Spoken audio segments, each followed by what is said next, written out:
पाश की एक कविता है, अब विदा लेता हूँ। अब विदा लेता हूँ मेरे दोस्त, मैं अब विदा लेता हूँ। मैंने एक कविता लिखनी चाहिए थी, सारी उम्र जिसे तुम पढ़ती रह सकती। उस कविता में महकते हुए धनिये का जिक्र होना था, ईख की सरसराहट का जिक्र होना था। उस कविता में वृक्षों से टपकती ओस और बाल्टी में दूहे दूध पर गाती झाग का जिक्र होना था।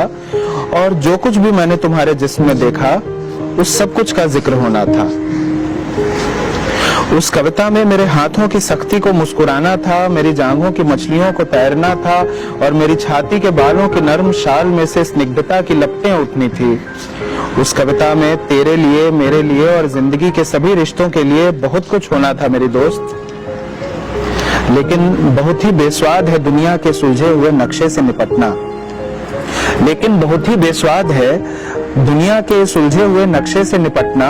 और यदि मैं लिख भी लेता शगुनों से भरी वह कविता, तो वह वैसे ही दम तोड़ देती तुम्हें और मुझे छाती पर बिलखते छोड़कर। मेरी दोस्त, कविता बहुत ही निसत्व हो गई है।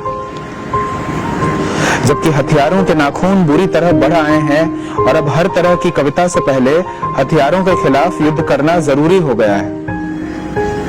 युद्ध में हर चीज को बहुत आसानी से समझ लिया जाता है अपना या दुश्मन का नाम लिखने की तरह। और इस स्थिति में मेरी तरफ चुंबन के लिए बड़े होठों की गोलाई को धरती के आकार की उपमा देना या तेरी कमर के लहरने की समुद्र की सांस लेने से तुलना करना बड़ा सा मजाक लगता था। सो मैंने ऐसा कुछ नहीं किया। तुम्हें मेरे आंगन में मेरा बच्चा खिला सकने की तुम्हारी ख्वाहिश को और युद्ध के समूचेपन को एक ही कतार में खड़ा करना मेरे लिए संभव नहीं हुआ। और अब मैं विदा लेता हूँ मेरी दोस्त। हम याद रखेंगे कि दिन में लोहार की भट्टी की तरह तपने वाले अपने गांव के टीले रात को फूलों की तरह महक उठते हैं। और चांदनी में पगे हुए ईख के सूखे पत्तों के ढेरों पर लेटकर स्वर्ग को गाली देना बहुत संगीतमय होता है। हाँ, यह हमें याद रखना होगा कि जब दिल की जेबों में कुछ नहीं होता, याद करना बहुत ही अच्छा लगता है। मैं इस विदाई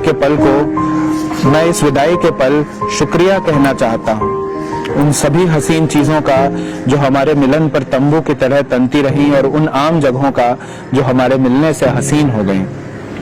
मैं शुक्रिया करता हूँ अपने सिर पर ठहर जाने वाली तेरी तरह हल्की और गीतों भरी हवा का, जो मेरे दिल लगाए रखती थी तेरे इंतजार में। रास्ते पर उगी हुई रेशमी घास का, जो तुम्हारी लरसती चाल के सामने हमेशा बिछ जाता था।